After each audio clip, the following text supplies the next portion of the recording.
Good evening, folks, and welcome back to another episode of South of the Cheddar Curtain. It's your boy, Devin Hine, sitting across the Microsoft Teams screen from the man, the myth, the legend, Mr. Lucas Mueller. You want to say hi to the folks, Luke? Hello, folks. Folks, we are back for historically our most epic episode of our show every single year, except for this year, because that's going to be after we win the Super Bowl. But every single year, we bring you Draftapalooza. And today, Lucas, correct me if I'm wrong, but today we bring the people Draftapalooza 5.0.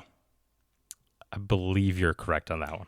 And if not, you'll see it in the title, and it'll be funny that we started off so cold. And what a change it will be, because these picks, my friends, these are fire. Our Green Bay Packers were just on the cusp last year. We're one injury away, and it is imperative that we are smart with these decisions, that we plug the holes that we need to get us all back where we belong, number one, sitting as champions in February. Completely agree. This is a very important draft for our team, right? We have a couple big holes that I assume we both found some way to fill, probably. But very important for the team. Could really help take us to the next step, the next level, and help fill some needs, maybe while we have some injuries at the beginning of the year, potentially. Who knows? Right? Oh, that feels like a teaser. Potentially. But yeah, super important draft, and it's going to be a really fun one. Now, we don't have a first-round draft pick, but we have a lot of picks where the meat and potatoes are in this draft, right? It's a very good mid to late draft, and that's where we have a ton of picks. So it was really fun going through this year, and getting to know some of these players and watching a little bit of film, a little bit of highlights, reading a bunch of stuff, because there's a lot of people that I like, and we can't pick them all. Unfortunately not. This is not Pokemon. Sorry, JP. It is not. But yeah, I think I have probably my strongest comprehension of the draft. I did, probably like 20 mocks in total. Just with, the different, with what happened in free agency and then the Wicks trade getting another pick. Yep. But throughout my drafts, there were times where I was like, okay, this is what I'm thinking here. Oh, this person's a surprise here, and it's just, there are a lot of different guys in different spots. I think we're clear on the needs. And if you are, I'm ready to get us started. I'm 100% ready to go. Why don't you go first, sir? I am so excited. Buddy, I was going to ask that I do that because I feel like I always do. So with my theatrics, you can stop laughing and calm yourself and recollect your thoughts. So let us begin, Lucas. Let us begin. One of our biggest needs, one of our biggest holes is going to be fixed here at pick 52. Ooh, I'm excited. We lost a man that was precious to us. He started off last offseason as just a normal edge defender. And he turned into Colby Jack Wooden. Yep. So to replace him, I'm getting somebody else who is a hunter in the backfield. Give me Lee Hunter. Defensive tackle. Okay. Texas Tech. And everybody, also, Devin's wearing red, and he made a comment about, you'll see why, Texas Tech. Oh, I've only just begun. I've only just begun with the Red Raiders. Transfer out of Auburn, a la Colby Wooden. Little reference there. You get it, folks. You get it. 6'4", 330. He is your prototypical run stuffer. My personal comp, based upon the film that I watched, was TJ Slayton. I've seen Kenny Clark. I don't know if I fully believe that. This is not somebody that I want to have on the field, rushing the passer on 3rd and 12. No. This is the guy that you play at nose tackle. He's not very shifty. His RAS is not an RAS. It is ass. It is 5.8 because he's a run-stuffing defensive tackle. But if I'm picking him with our first pick, it's probably because he's pretty good at it, and that he is. He uses strength. He uses leverage. He will plug the run. I believe if we want to put Hargrave and Wyatt at the 3 technique on top of the tackles, you put in Lee Hunter. He will do what his name dictates, and he will hunt the runner from the nose tackle position. Bring him on home. I like that pick. I like that pick a lot. In a couple of my mocks, I went the same direction. Also, top 30 visit. So we get 30 visits. We tend to bring in 20-ish% of those people at some point over the course of their careers. In the building as Packers, top 30 visit is always a safe way to go. Really interesting player. A little bit older, so it kind of reminded me of Devontae Wyatt. He's going to be 24 this year as a rookie, which isn't necessarily my favorite, but at some point, as a nose tackle, you need a grown man, right? And Lee Hunter's absolutely a grown man. Interestingly, I feel like he tested worse than he looked. He looks relatively agile for his size, right? For the size, I would agree. And some good athleticism, a lot of power, right? A lot of power. Something that I noticed a lot with him is he gets to the offensive lineman before the offensive lineman gets to him, right? And start that bull rush, start that shed technique. So I thought it was pretty interesting. He's got a good motor for a man his size, which is great to see because the last thing you want is your nose tackle giving up on the play. And he got to a fair amount of screens and that kind of stuff, kept his head on a swivel. So, good pick and immediately solves one of our biggest problems. Thank you, sir. Now, you're welcome. Now my curiosity is taking over me. Lucas Mueller, tell me the truth about pick 52. Well, I was feeling red as well. Now, let's take a slight detour here before I announce the pick. What do we like to do with the first picks we have in a draft? This is our first pick of the draft, right? Not a first-round pick, but what do we like to do frequently? Take traits. Take traits at positions we don't really need somebody at. Oh, no. What did you do? Or I better put somebody in a position we need somebody in a year or two. Right? Jordan Morgan. Bro, Lucas we were Van having Ness. a good show. Why do you got to bring up that man? Matthew Golden. Those three all fit that prototype, right? That mold. So with pick 52, I took Mike Washington Jr. running back out of Arkansas. Okay. The big man with the wheels, bro. The big man with the wheels. Absolutely. I love it. And there's a little, before we get into him, we have a potential out on Josh Jacobs' contract after next year. That's something that Goody seems to pay attention to, right? So really interested in I think we're going to get a running back at some point in this draft because the ghost of Marshawn Lloyd may not exist. And realistically, Chris Brooks and Josh Jacobs, who is getting a little bit older, we probably need to start thinking about a plan for the future. And if we don't think that plan is Marshawn Lloyd, I think we're going to put a little draft capital in this draft into that room. 6'1", 223. Okay? Those measurements, hey, that's pretty big for a running back, right? Mm-hmm. Yeah. That's almost identical to Adrian Peterson. Almost identical. So a little bit about Mike Washington Jr. Not only is he big, he's fast, 4.33 speed, right?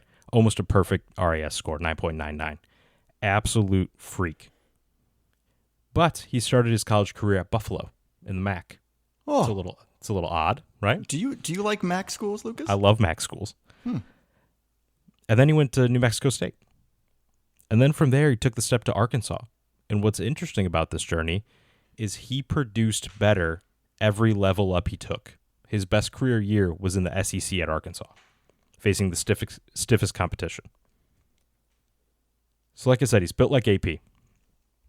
But realistically, I think he runs more like a bigger Darren McFadden, maybe DeMarco Murray, more in that realm. He is not as powerful as Adrian Peterson. Obviously, he wouldn't be going in the second round if he was.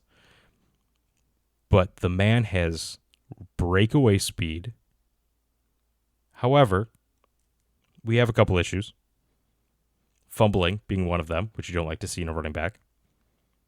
He gets tackled in the open field a fair amount, so he'll break off a long run, and it's one-on-one, him versus a DB, and somehow he gets tackled.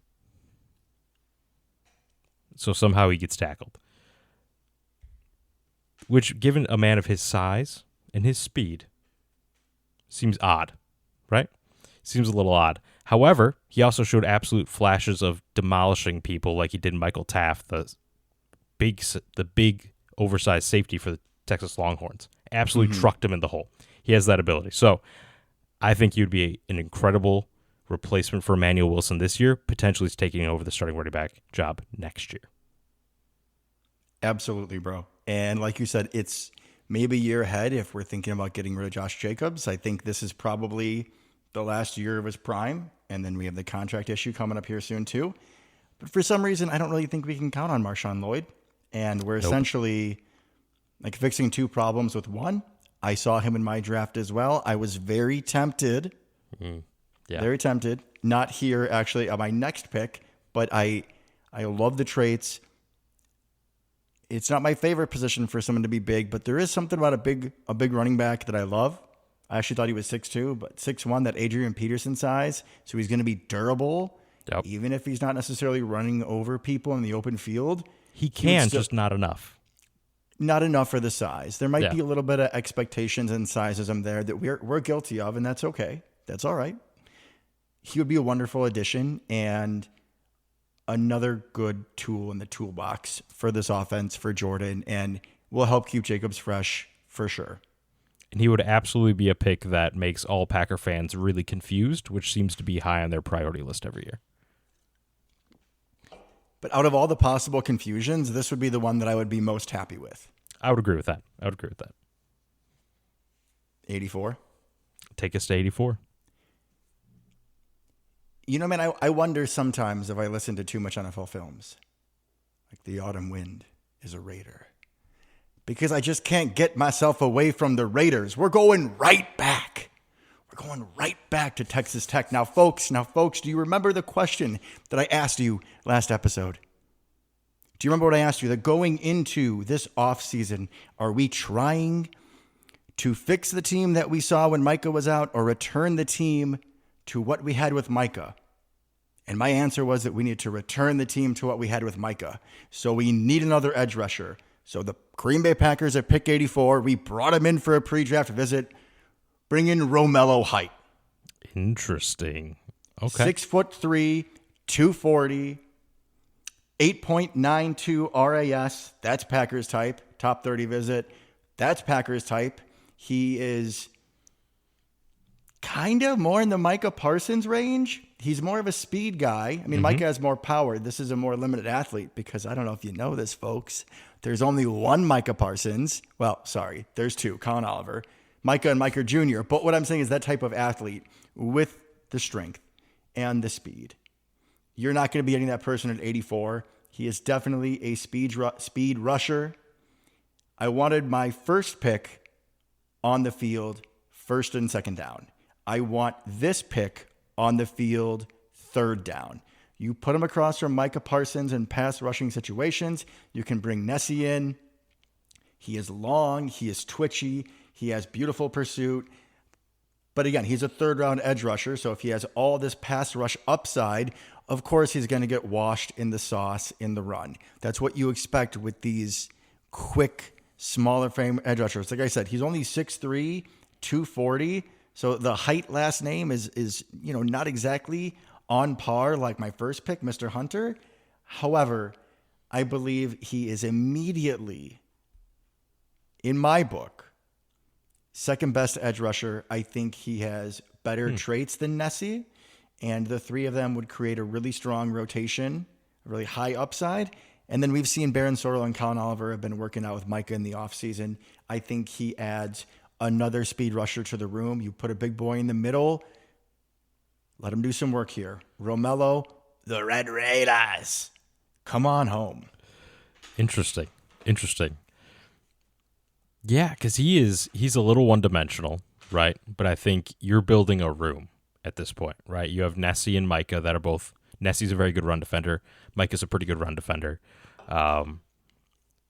Sorrell, same thing, good run defender. Then you have Oliver, not as good, more of the speed rusher. Then you add Romello Height to that room to give you that more of that speed flavor. I like that. I think edge is a position in this draft we have to take early, second or third round, or you take really late or not at all. It really kind of falls off there. So you want somebody to impact the team because we don't need another Brenton Cox. We already have one, right? Like we don't need another one that may or may not make the team. We need somebody to be impactful. So I like that, and I like where your head's going with the defensive line there. Let's shore that up, and especially we're not going to have Micah the first couple of weeks of the year, right? 4 or so. So having another speed element, that could make a lot of sense. And with not having Micah the first 4 weeks of the year, I believe we are both very happy with what we saw from Baron Sorrell last season and anticipate is going to make a jump. And we all know about baby Micah and what he's going to do for this franchise. But we haven't seen it yet. And right now, our starting edge rushers for the first 4 weeks of the season are Lucas Van Ness and Baron Sorrell, with Colin Oliver as the 3. So don't love that. Add to the room. I appreciate your insights, sir. Completely agree. All right. So for my pick, someone that was a little surprised to be there, also think could be in play in round 2. Kind of goes along with your last pick. One, Dominique Orange, defensive tackle, Iowa State, a.k.a. Big Citrus. Big Citrus. If you put a nickname like Big Citrus on a guy, I am picking him every chance I have. 6'2", 322, big boy. Like I said, out of Iowa State. Now, the difference between him and someone like Lee Hunter or Darrell Jackson Jr., there's a lot of bigger defensive linemen in this draft, is that he's not that tall, right? He's a little bit more stout, squat of a body type. And partially because of that, he's a very good run defender, but not the most disruptive. Lee Hunter is definitely more disruptive, is more likely to get through the offensive line, even though that's not his biggest strength, much more likely to compared to Dominique Orange. Dominique Orange is definitely the kind of guy that's going to just control the offensive line. He's going to eat a double team. He's going to stack the blocks and then shed them, right? Read and react to the play. He's not necessarily going to split the double team and get to the ball carrier. It's not really his game, which is okay because we need someone to just eat blocks while the guys on the outside make work, right? Because if he's just eating blocks on the inside, then I feel very good about our 3 techs getting home, right? Those being the disruptors if you just have a big boy eat a double team. He flashes a little disruption. He's a relatively good athlete with very long arms, so he has some potential there. And one thing I really liked about him, and Lee Hunter did something similar, head on a swivel. He made a lot of plays on screens where he's reading and reacting to the situation on offense, not just kind of keeping his head down, trying to get to the quarterback, trying to get to the running back. He's aware of his surroundings on the field, so he made a fair amount of both on wide receiver and running back screens, fair amount of plays 5-ish yards down the field, right? Not necessarily where you want your nose tackle to be making the tackle, but it's better than 8 yards down the field when the linebacker or corner gets there, right? So I really liked seeing what he could do, and I think he would fit really well with the more disruptive defensive linemen we have on the outsides. You've mentioned this man to me before in the past, and I have. although he did go to the lesser out of the 2 major schools in Iowa, I respect his game. And in my plethora of mock drafts, Lucas, there were times where I was, if I went somewhere else early, I was hoping he would be there to plug the hole that we have at defensive tackle.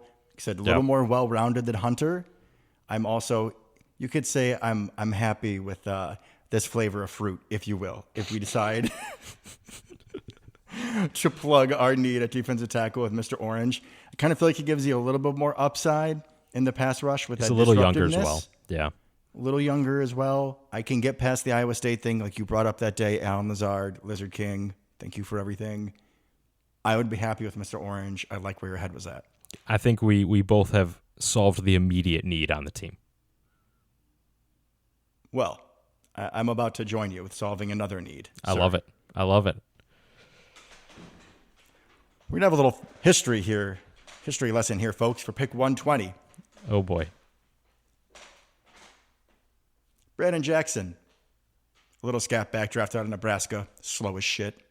Jonathan Franklin, little scat back out of UCLA, was everything I could have ever dreamed of for one game. Cincinnati. R.I.P. Shifty, elusive, just you can give him the ball on 3rd and 7 on a draw and he can make things happen. You can give him the ball out of the backfield. You can give him a little slip screen.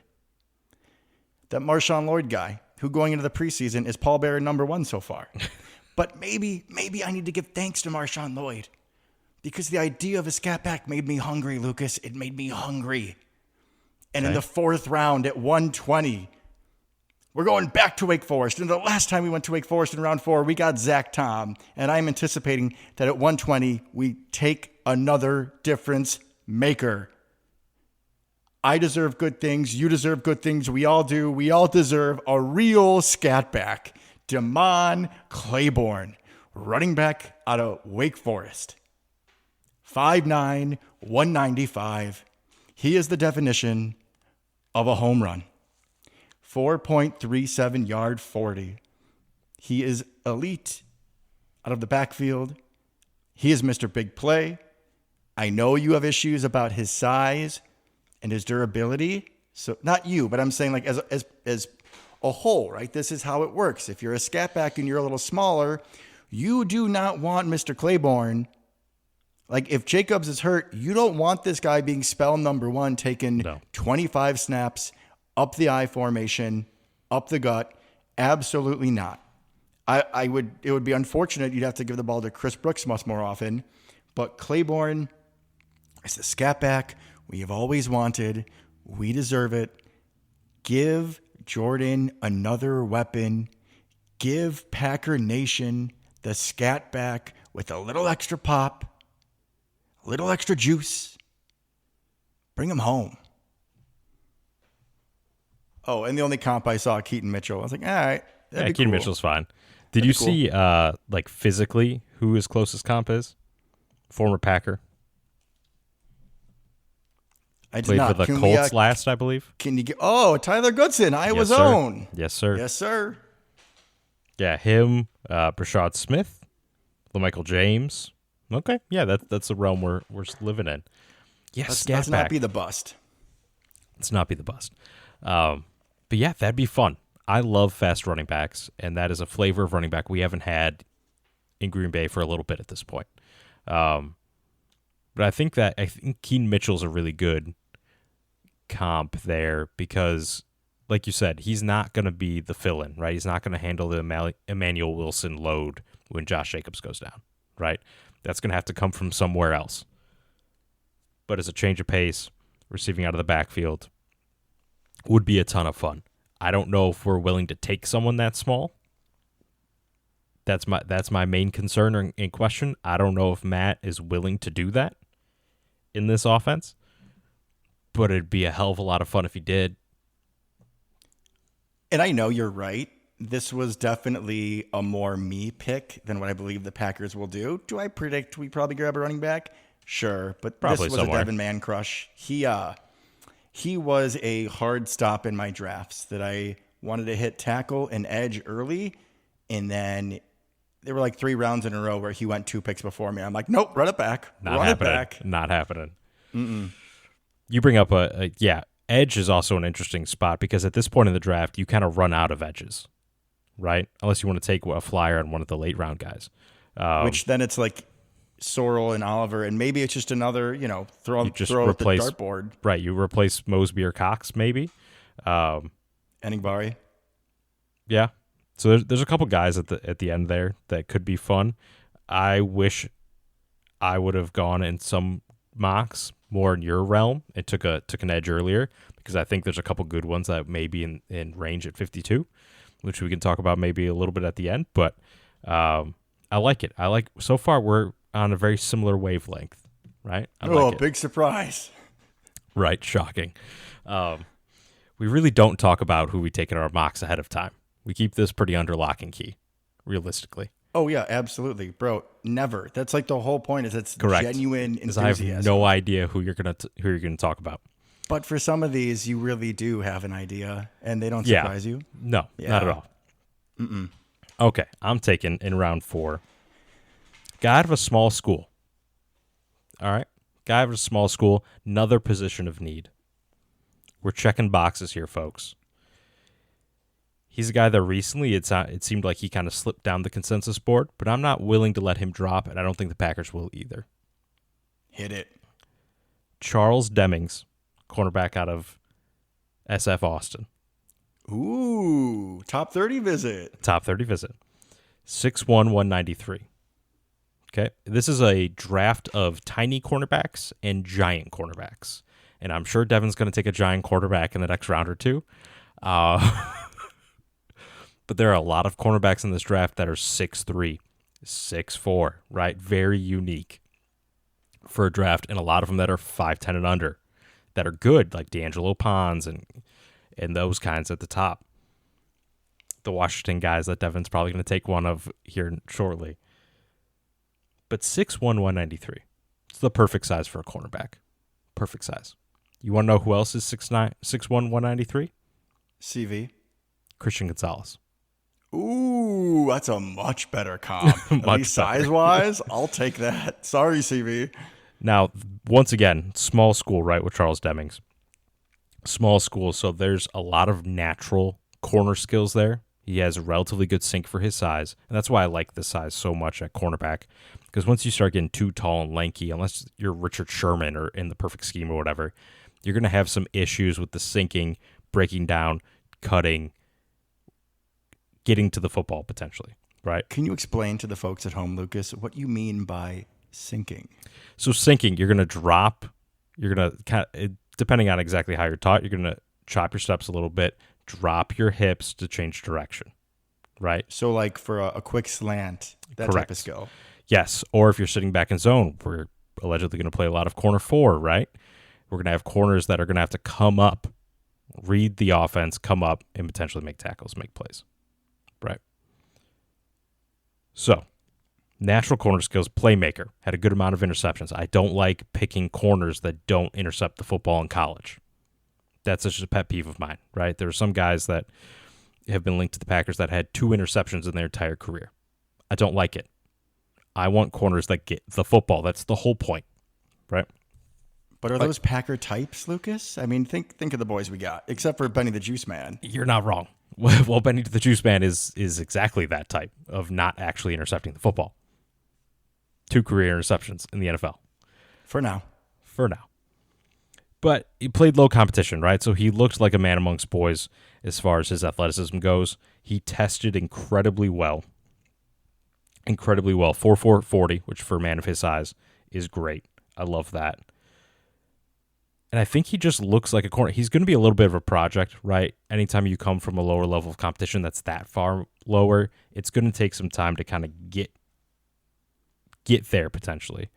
But honestly, I don't foresee, unless we take a corner at 52, which isn't a great place for a corner, you're kind of in between the waves there. I don't see whoever we take at corner starting immediately. Maybe halfway through the year, but I think between the Juice Man, CV, and Nixon, the outside corners are kind of on lock. This is going to be more for second half of the year next year. And I think so taking someone that may need a little bit more refinement in the step up in competition, but has all the skills, I think that's the perfect play here. Do you know what he immediately is, though? For me, if we take him there? What do you think? He is my immediate, when I yell, get Nixon out of the fucking game. Oh, he goes a crook. He did Watergate.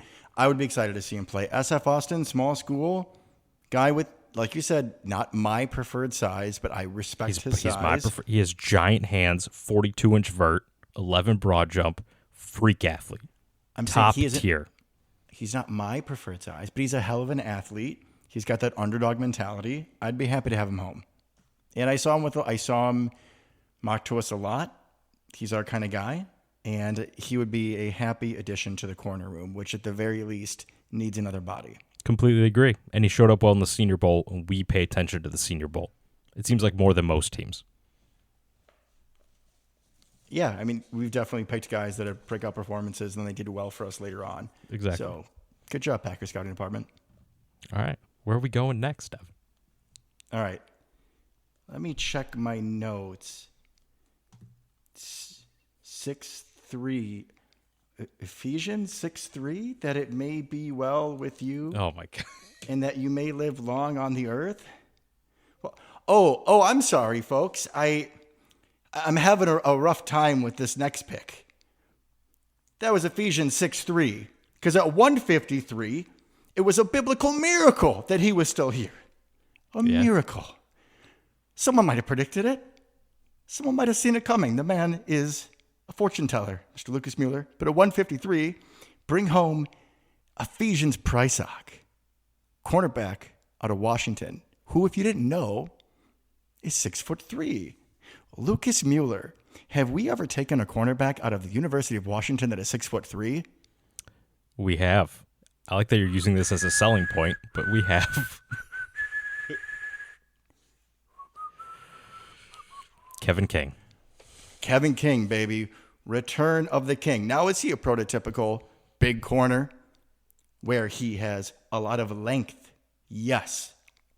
Where he excels that excites me is his ability to reroute. What you're not going to like about him is that when at the point of contact for the ball, he's more so looking to take your head off. He only had one interception his last year, 7 pass breakups. And when you watch the highlights, there was one, quarterback scrambling out, broken play, and he thinks he can fit it into the receiver at the bottom of the screen. Ephesians erases all. Looked very similar to a certain Kevin King interception after the whole Scotty Miller thing in Seattle. So you're welcome. 4.4540. Which is great for his size. One interception. Amazing for his size. Another comp that I saw, which I adore, Brandon Browner.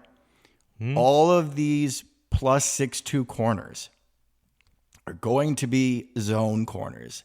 That is the whole point. You want to draft these guys for the size they take up, for their wingspan. It closes windows in zone coverage. Now, having someone like this does make you a little bit more predictable, feeling like you have to go zone. But that Brandon Browner, that I mentioned, those Seattle Seahawks defense, with Chancellor, who was 6'3", 6'4", Browner was 6'4", Sherman was 6'1" or 6'2", they ran cover 3 every single play. It didn't matter because of their instincts and their speed and their size.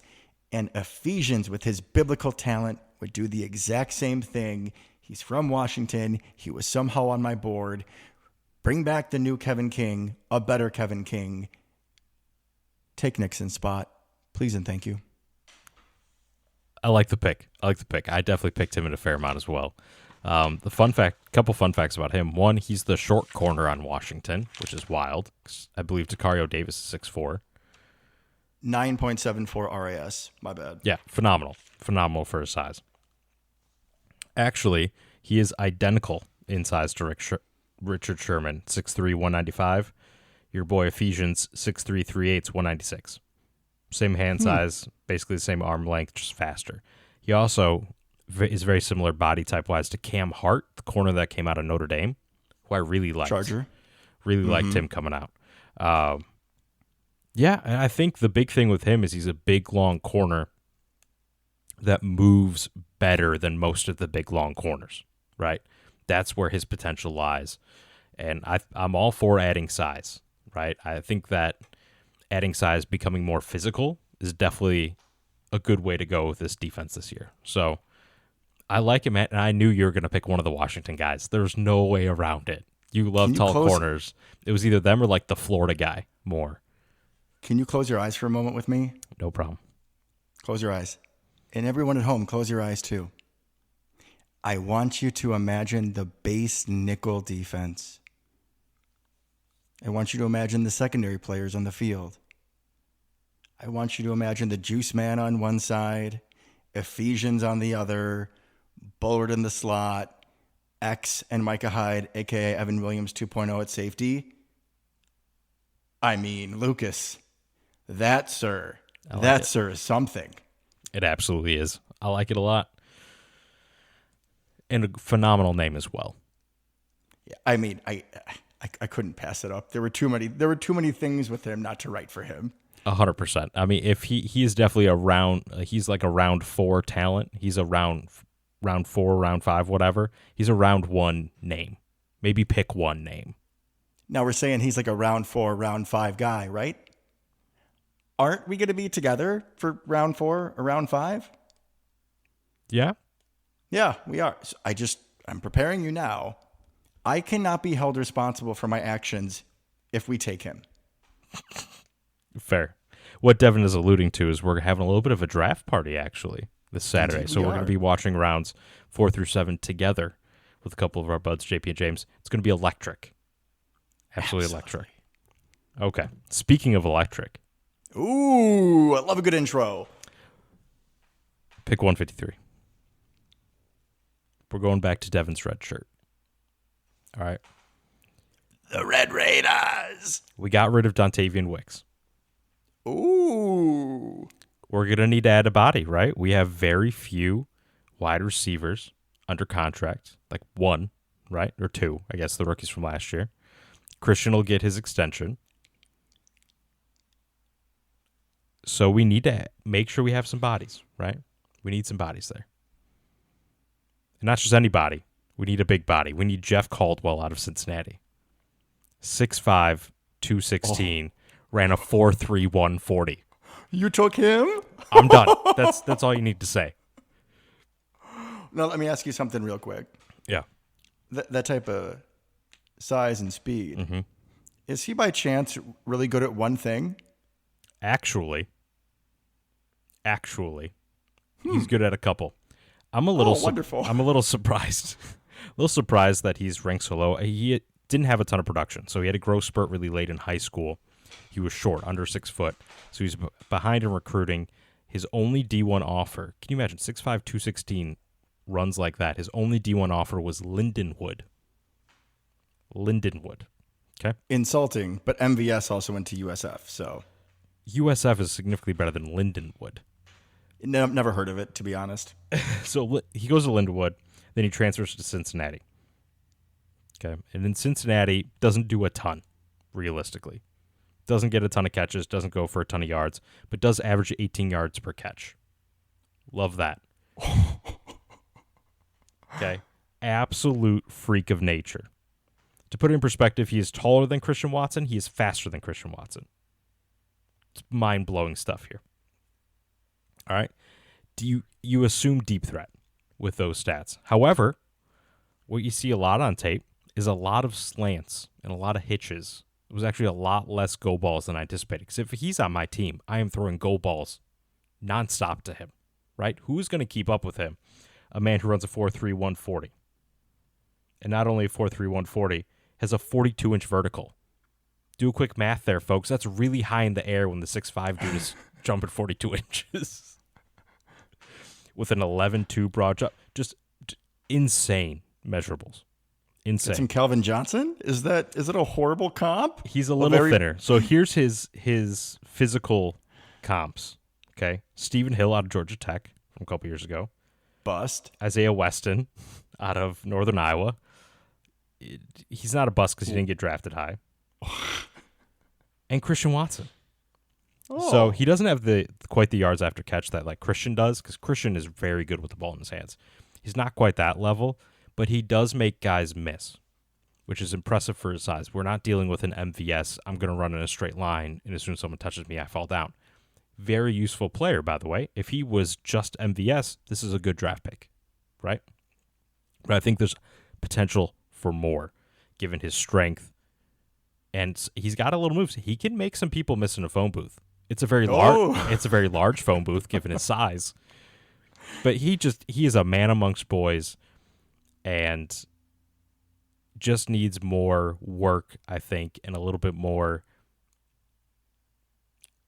balls just to see what he can do with him, right? He didn't get the ball a ton at Cincinnati. He was only there for a year, didn't make a huge mark. We're going off measurables here, but the measurables are absolutely off the charts. Also, he's a good blocker.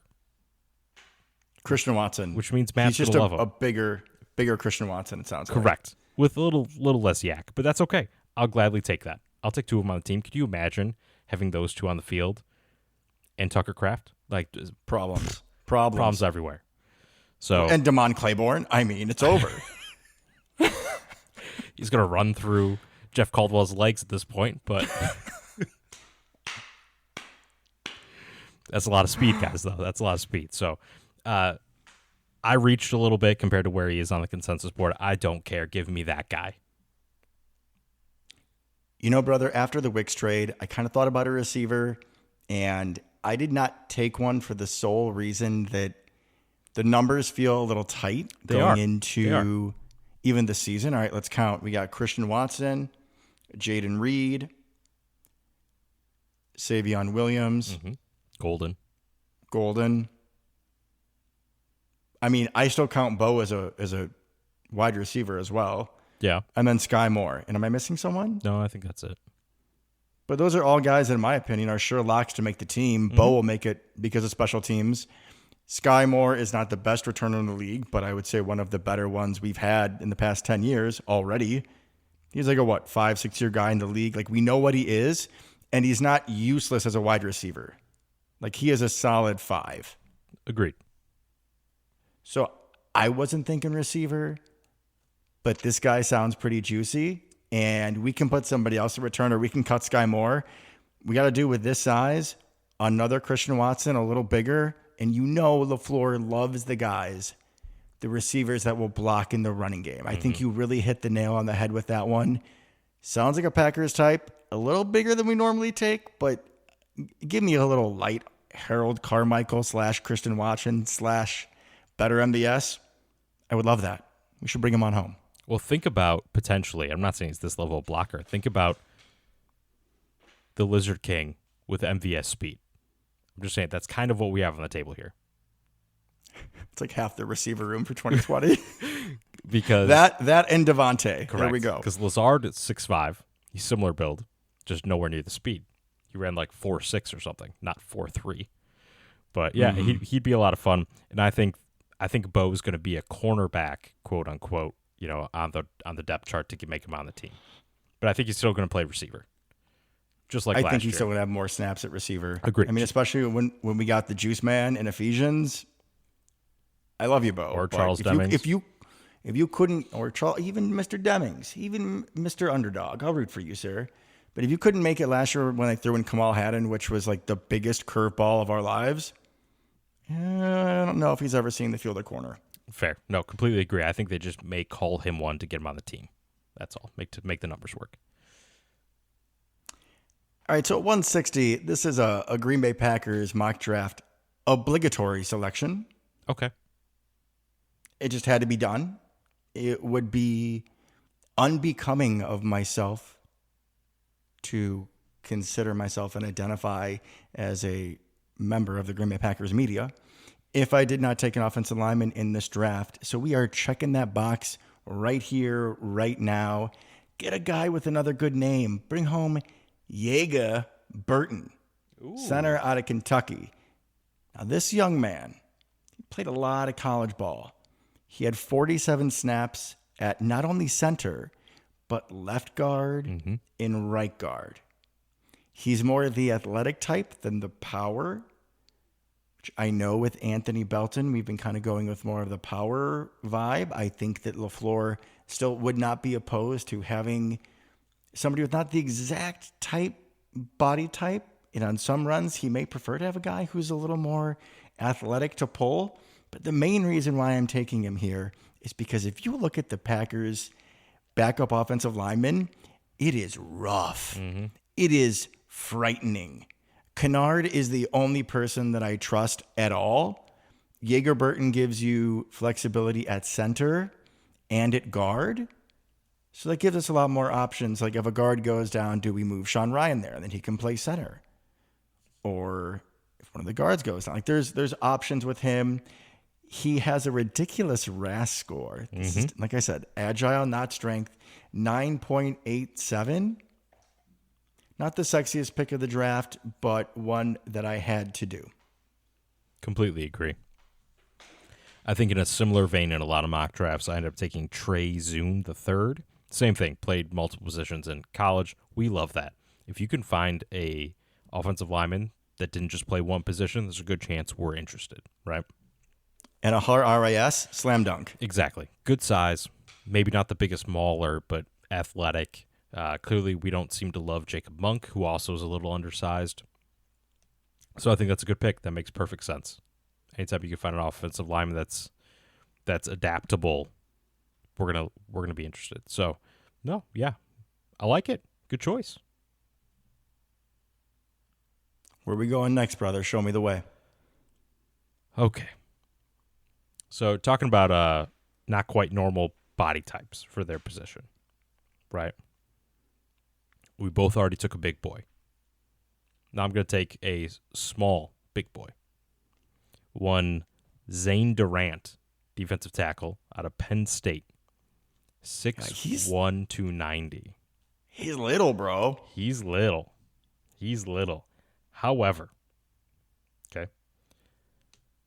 However, he is a little wrecking ball. And we're talking about a man that's 6'1", 290 is little. 9.27 RAS, 4.75 40. Dude's quick. Ran a better 40 than Brendan Cox. Just saying. Brendan Cox ran a 4.8. Size-wise, let me know if you want somebody that's similar to these two. Okay? Because these two are his athletic comps. Jalen Redmond on the Vikings. I think I mocked him to us. He's spicy. He's the reason that we have Javon Hargrave, because he beat him out for a job. And Aaron Donald. I'd be interested. Oh, okay, that's a cheat code. All right, I see you. So obviously he's not Aaron Donald, but what I have written down in my notes is just underlined disruption. Because I have never seen, now to be fair, I'm not exactly watching a ton of defensive line film, right?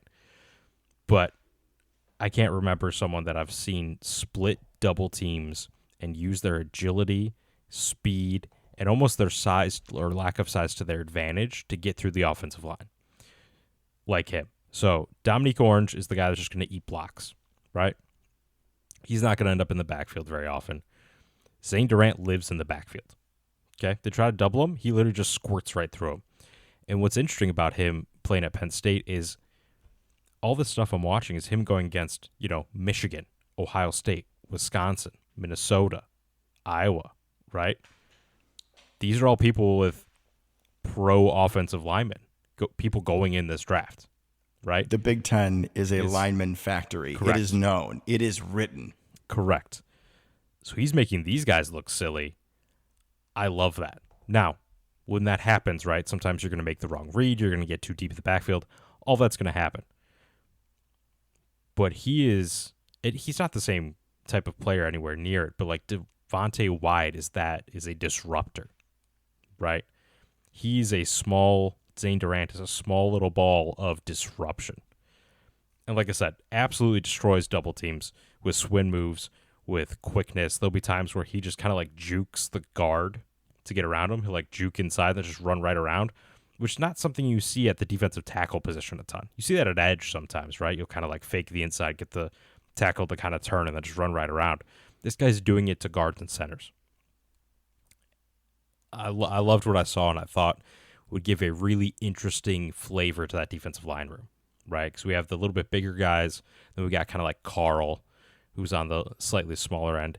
Add him to this as kind of the disruptor package, right? You get the big boy in the middle, and now you let Wyatt, Hargrave, Durant just kind of tee off and get into the backfield. I think he'd be a lot of fun.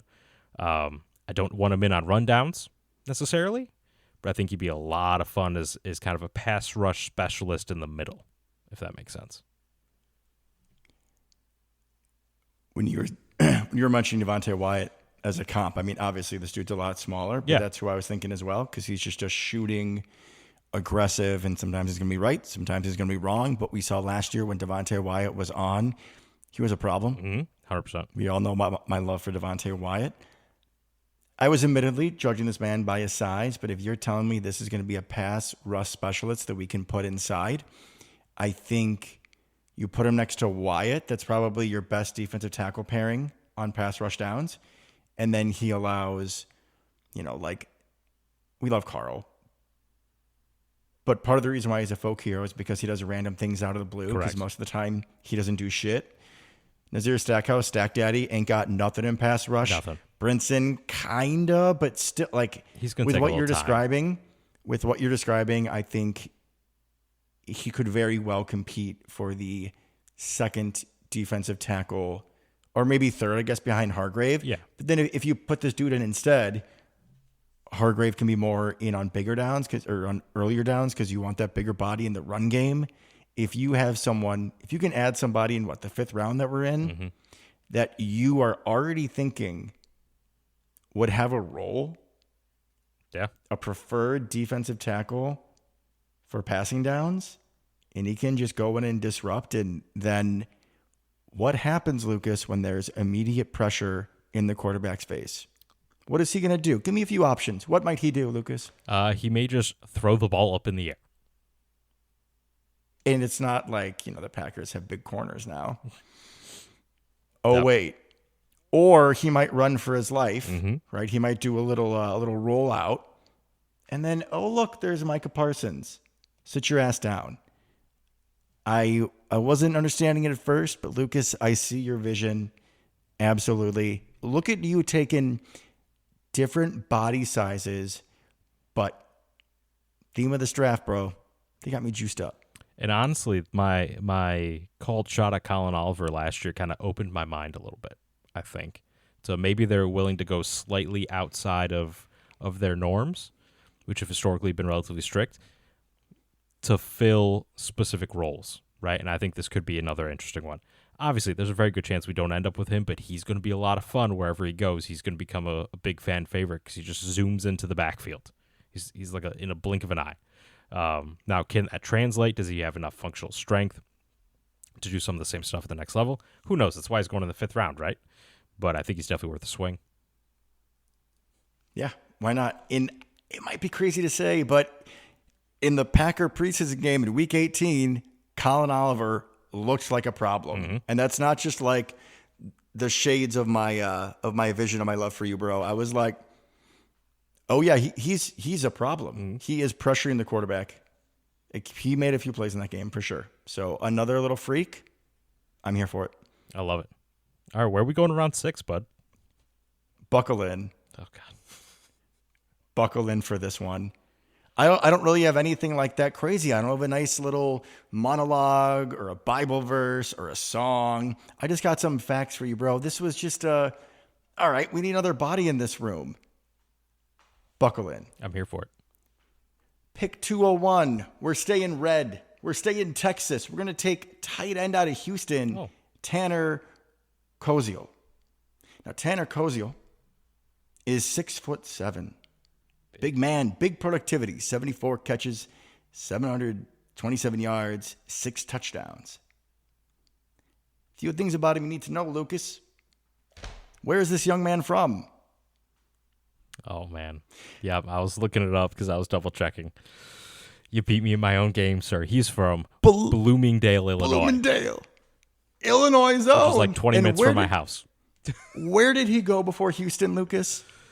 That I actually don't know. He went to Ball State. Oh. He went to Ball State. So he's Illinois' own. Go Cards. He went to Ball State. And guess who his mother effing best draft comp is? Harold Fannin Jr. Absolutely. You can use him as a big slot. He's got athletic upside for days. I just stumbled upon him when I was looking late. I said, I hit all my needs. What do we need? Oh, let me just see this tight end. And he was a jackpot. You're welcome.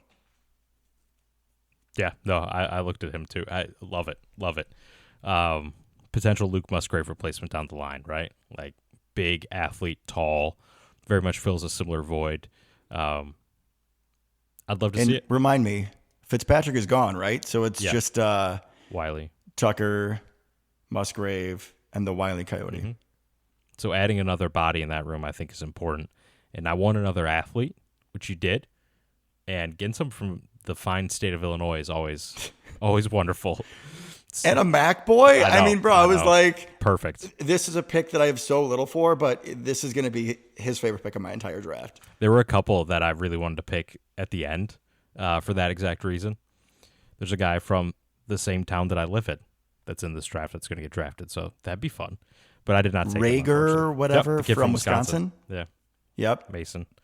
So I've taken him too. Me too. Also a freak athlete would fit your kind of speed rusher thing you got going on. Similar vibe. You've converted me, Lucas. Let's make it happen.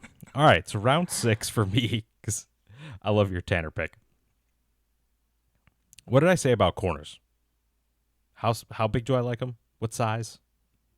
The wrong size, but not 6'3" or above. How about a 6'1", 195? Devin's rolling his eyes at me currently. You know what, though? You know what this corner is? I can promise you. This corner is not Keyshawn Nixon or Carrington Valentine. So I'm excited at least by that. You know what? I'll take that. It's Thaddeus Dixon, cornerback out of University of North Carolina. Okay. Not his first stop. Former Washington corner. Okay. Then transferred to UNC. had a phenomenal year in 2024 in Washington. I don't know if he got scared of your tall guys, but he then transferred to UNC and had a down year. But does having a down year your senior year mean anything to the Packers? Dontavian Wick says absolutely not. Exactly. All right, so we're going to get this out of the way, why he won't be a Packer first, and I'll tell you everything I like about him on the field. So he had some speeding issues, we'll say, when he was at UNC, including a reckless driving citation. So, Bill Belichick, how can you allow that, sir? That's not the Patriot way. Clearly. So that's probably why we won't take him. We're not big on off-the-field issues. However, really good athlete, almost a 40-inch vert. I like I said, the 6'1", 6'1", 6'2", with a high vert. I think that puts you in a really good position to play against the shorter and taller wide receivers. He's very aggressive in run support. He sees a screen. He's dipping around the wide receiver coming to block him to get there, right? So, good run defense, aggressive coming up for the ball, trying to lay the wood. A couple times he needs to wrap up a little better, right? There's a little Jair-ness to him, young Jair, when Jair was trying to hit all the time before he hurt his shoulder. It's not saying that clip, if you haven't seen it, go look it up, of him destroying two Vikings wide receivers on one play. Thielen into Diggs. This guy's got a little bit of that, right? But he's a little bit bigger, but he's got some of that aggression to come up and make plays on the football, and he's got good ball skills as well. So if the off-the-field stuff clears or is checked out and we're comfortable with that and we think that's behind him, I think he's a great size. He's a great athlete. And I think he'd be a lot of fun, add some dog to that room as well. And I think we need to add numbers. We're down quite a few corners. I'd rather take a couple in the draft than them all be undrafted free agents, personally, because I think they can make an impact here. But there you go. I support grabbing two corners in the draft. Let's just talk numbers here real quick. So Benny St. Juste is corner number 1, then Keyshawn, then Nixon, then the Juice Man, and then Bullard kind of in the slot. Bo Melton, Kamal Haddon is back. Real quick, Dixon also played in the slot a little bit. Seemed to be primarily outside, but they put him in both positions. Had a sack as well. Blitzed him off the edge once in a while. Ooh, we do love a little corner blitz, little slot corner blitz. Especially when you're thinking about Micah Parsons. You put him opposite of Micah. Could be fun. Oh, that's dangerous. Could be fun. Like I said, he's predominantly an outside guy, but he can play a little bit all over the place due to his aggression. Which I know we're feeling pretty good about having Javon Bullard in the slot, but we also know that if something happens to one of the safeties, one of the other two, Bullard's going to go back, of course. Well, for now, Bullard's going to go back. And and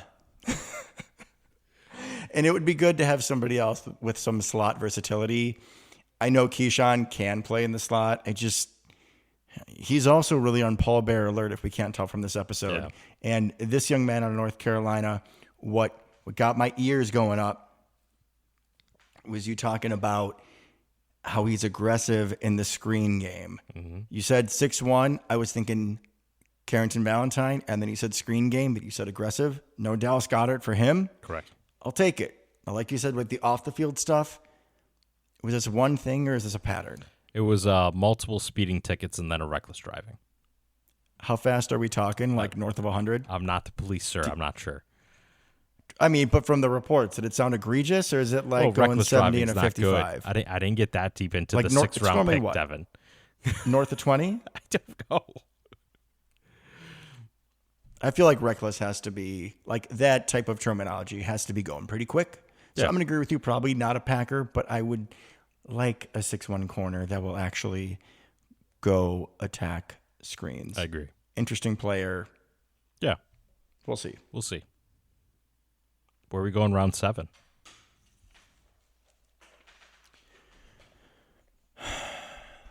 I think we need to talk for a moment about a great loss that all of us true members of Packer Nation are aware of. There was a man that came out of nowhere for us. We didn't know if he was a real person. We didn't know. And then we saw him on the field, and he was in Zane. Zane Anderson. our special team stud, is now the starting strong safety for the Miami Dolphins. I know exactly who you're taking. Him and Malik got to do everything. God bless him. But Zane was not only 6'2", not only did he have a visor, but he was an athletic freak, man. Boy's got like 92 speed and mad, and he's a problem. How could this hole in my heart ever be filled? I go back to NFL Films. The autumn wind is... Oh, no, Devin, wrong Raiders. We're going back to Texas Tech. We're going to take it another Red Raider. Give me Cole Wisniewski. Zane Anderson is 6'2". Cole Wisniewski is 6.4. Safety. I gotta control myself here because I'm so excited about Cole Wisniewski. Now I know, right? 6'4". He's probably... whatever athlete, 9.84 relative athletic score. Lucas, do you know where Cole Wisniewski is from? Yeah, off the top of my head, Sparta, Wisconsin, sir. Sparta, Wisconsin. Yep. Wisconsin, I'm sure, was a Packer fan. Sparta, so basically he's a Warrior. I am absolutely going to make that assumption, and I will not be told different. 20 reps on the bench. Former linebacker for, I believe, North Dakota State, transferred and switched positions. 2 forced fumbles, 78 tackles his last year as a Red Raider. I mean, you never know what gifts the universe is going to bring you. And it has brought us Cole Wisniewski. Come on home. He gives you a special teamer. I know the Packers are feeling pretty good about Ketan Oladapo. You got Jalen Simpson. Is he a corner? Is he a safety? I would prefer to add someone to that room. Love the size. Bring the kid back home and let him be a part of the Packers team that wins the Super Bowl. That's what he deserves. I picked him in so many mock drafts. He's great, bro. I love him. Oh, I'm with you, man. I'm with you. Yeah, I mean, he's basically Ketan, right? Similar. Both good athletes, both big. Even bigger, bro. He is a little bit bigger. So I love that. I think at this point you're definitely taking him for special teams. Probably not going to expect a ton else out of him. But that makes a fair amount of sense, especially with the Packers seem to really, like you mentioned, really like Ketan. Get somebody to kind of replace some of the special team reps would make sense. And then another body in that room, like you said, would make perfect sense. And at the 7th round, just what do you have to lose? Yes, sir. And as a former linebacker, yeah, I know we've run and been hit. fooled. Well, he can run and hit, but I know that we've been fooled before with the linebacker safety hybrid. But if we're looking at the linebacker room, you want to have 2 guys out there, in 3rd and 18. Zaire Franklin next to Edgerrin Cooper, maybe. Tyron Hopper, maybe. Isaiah McDuffie, maybe. Cole Wisniewski, maybe. We're probably not starting our 7th round pick in front of Ketan, but I love where your head's at. He's the earlier 7th round pick, and he played linebacker. I don't think Ketan ever did. The earlier. Fair enough. All right. As soon as you started talking about Zane, I'm like, he's 100% going for Cole. Was that predictable somewhat? As soon as you said Zane, yes, absolutely. All right, so at 236, okay, I'm inspired a little bit by your Tanner pick, okay, and I'm going to go Matthew Hibner, tight end out of SMU. Now, he's a little undersized compared to your giant at 6'7". However, I absolutely love the movement skills. And they used him very interestingly and in a way that I think would be pretty applicable to us. He's a phenomenal athlete. We'll start with that. 40-yard dash of 4.57, 28 reps at the combine. Fast and strong.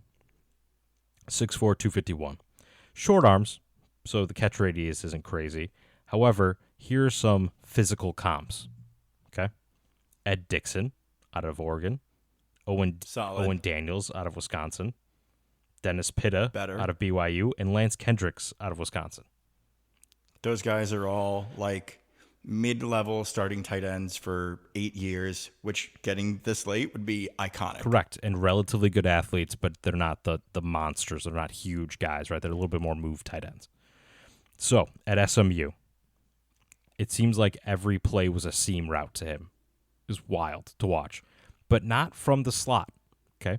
They used him because they ran a lot of pistol as almost that tight end fullback where he's lined up kind of like between the guard and tackle off the ball. Did you draft Josiah? Just way better.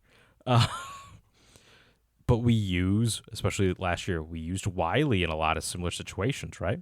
Especially in the run game. We'd kind of move him around. The Wiley Wham. Exactly. We'd use him, move him around. But now this guy, and when he leaks out of the backfield and runs, because all they did was like little arrow routes to the flat, wheel routes, a lot of wheel routes with him, and straight up the seams, just run down the middle. But he's a good enough athlete to really make you pay, right? When you have him running down the seam at 4.57 or wheel route at 4.57, like, good luck. If you lose him in the commotion, dude's gone, right? Natural hands catcher, had a sick one-handed grab on a drag route that turned into a touchdown, had a couple of their diving catches. Good hands catcher, great movement, decent blocker with some potential to grow. He's got, like I said, he's got shorter arms, which can kind of hurt you in the blocking game, but very strong. So when he gets you, he kind of latches on, which is awesome to see. And as a 7th-round flyer, I think there's really something there potentially with him. He sounds like he's a Wiley insurance with better upside. Yeah, definitely better upside. Are you giving me a look? Is Wiley not here anymore? No, Wiley's here. But he's very different body type, but definitely, I think, could fill the same role. So think about, for example, if Wiley goes down and it's a game plan where we're doing a lot of that wham stuff, I sure don't want to put Tucker there, and Luke Musgrave is going to fall down before he even gets to the defender. Correct. So this is insurance for that with a higher upside in the passing game. Yeah. Leave Wiley at fullback, hybrid, whatever. Put this guy at tight end 3. Maybe you can push Luke Musgrave if he runs vertical seam routes and your favorite route, like ever, the wheel route. Mm-hmm. SMU, former powerhouse, had those dark ages, bring him back a little bit. I think SMU, I think speed, I think athlete. It sounds like this young man would represent well. I believe he would. I'm pretty high on him. We're down to one more, brother. Last but not least. All right. You're going to do something weird, aren't you? Nah. We're in red again. We're in red again. At 2:55. We go back to the Red Raiders. We're going back to Texas Tech, like Jesus. The fourth freaking Texas Tech player I've taken. Quarterback. I was in on a top 30 he visit. Was. Baron Morton. Now, I personally wanted whatever King out of Georgia Tech. Haynes King. Frickin' Sean McVay and his boys took him 2 picks before me. Guy can kick rocks. Little vendetta to start off the season based on my mock draft. I mean, he's a 7th-round quarterback. Award number 2, which is an interesting number for quarterbacks. I think Chris Sims, not great. Hopefully he can be a little better. Also from the state of Texas, little comp there. He is 6'2", 209. Last year he did have limited production due to a right fibula fracture. 2,780 yards passing, 22 touchdowns, 6 interceptions. He kind of reminds me a little bit of like Mitch Trubisky. Less pop in the run game. He's good in the short to intermediate. He throws well on the run when he's off platform, like outside of the pocket.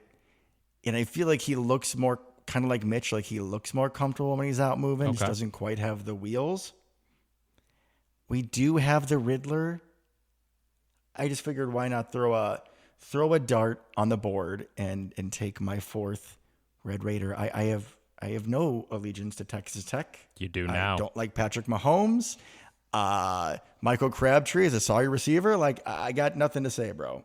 That's literally all I can think of when I think Texas Tech. Those 2 people. But why not another dart throw at quarterback? If we draft half the damn team like you're planning on, you're going to have a lot of allegiances to Texas Tech. Yeah, so there's a couple things we look at for quarterbacks, right?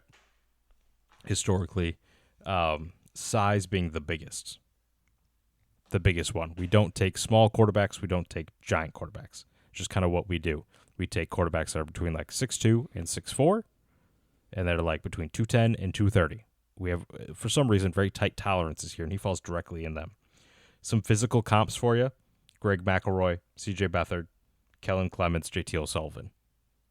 Which I think if he turned into any of them, except Greg McElroy, like, all right, cool. Backup. He's got backup screen. C.J. Beathard. Yeah. Where do you go to school? Iowa zone. Thank you. So I think he's got backup written all over him, right? And I don't mean that in a bad way. I think he can stick in the league. He's got relatively good mechanics. He can move a little bit, but he's not a crazy athlete. The Malik offense is definitely gone if he's under center, right? But he can move a little bit. He's not a statue. He's got pretty good size. Yeah, I'm all for that dart throw at this point. I mean, it's basically like, who do we want to watch in preseason? Because if we got that King guy, bro, like if he's still there and we can run the Malik offense, like maybe we can do a little something. But if it's Morton or one of these guys that doesn't have that high physical like running upside, and Jordan's out for 5 weeks, that's unless we get Claiborne, it's going to be 5 losses. Fair enough. Fair enough. All right, so what have I not taken yet, Devin? We've talked about it. You have, but I haven't.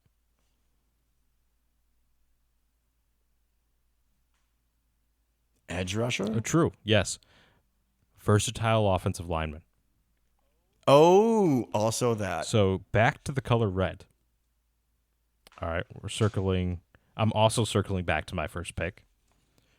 Mike Washington Jr. did not have a great offensive line, but he did have one guy that's probably going to get drafted at the end of the draft. That guy is Fernando Carmona Jr., 6'5", 322. Pretty big, right, for a guard, which is kind of what we've been going for recently. Started his career at San Jose State, was the starting left tackle there for 2 years. Transferred to Arkansas as their starting left tackle, struggled a little bit, moved into guard, and then that's where his power really kind of came through. He's not the greatest in open space out on the edge as a tackle, but as a guard, he can kind of let that mean streak fly and use his power and strength. Also at the Senior Bowl, to continue this whole idea of cross-training, he played guard and center, right? So now we have someone that in the last couple of years has played 3 different positions, or all 5 in this case, across the offensive line. I think it's a decent dart throw at the back. Kind of fits that big mauler body type we're going for. Experience at a bunch of positions. That's as good as I'm getting for the second to last pick in the draft. Yeah, I mean, that's fair. He is the flexibility that we need. Another body in the offensive line room to push down some of the names that I don't even want to bring up on this wonderful episode that we're having. I have one little tidbit I'd like to share with him. Okay, one little excerpt. Of course. He's not shy about finishing opponents in the dirt. Oh. Between this and who is the other guy? The corner from UNC that we're not going to take, but like those two and Zaire Franklin, let's be a little mean. Mm-hmm. Bullard had some quotes this offseason too about like, make me be the bad guy. And I love that shit because you're right. We have been nice. Like, oh yeah, we're going to win. And then, oh, you're coming back. Like, okay. I want a little more dog. Fumble. No. As even Coach Christopher Quick would say, my high school cross-country coach, who was, Lucas, would you not agree, one of the least intimidating people you've ever seen in your life? I'd agree with that.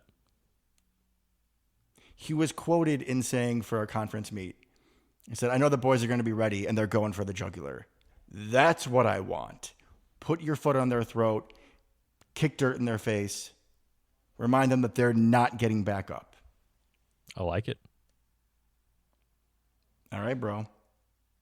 Well, we're done. How do you feel? I feel great. I'm so excited for this draft, which is weird since we don't have a first-round pick, but there's so many fun players scattered throughout that could be a ton of fun. I'm excited to see where a lot of guys go. I also think I'm going to have a lot more emotional vulnerability up and down because, like, okay, if someone takes Cole Wisniewski and it's not us. It's going to be a tough day for you. It's going to be a tough day for me. It might be a really tough day for all of your ears. Yeah. Have you thought about bringing some protection? I've thought about it. You got a few days. I would think about it some more. Alrighty, folks. Well, I thank you from the bottom of my heart for coming back for Draftapalooza, hopefully 5.0. It's probably not, and I'm going to embarrass myself as always, but you keep on coming back. So until next time. Go Pack, go. Go Pack, go.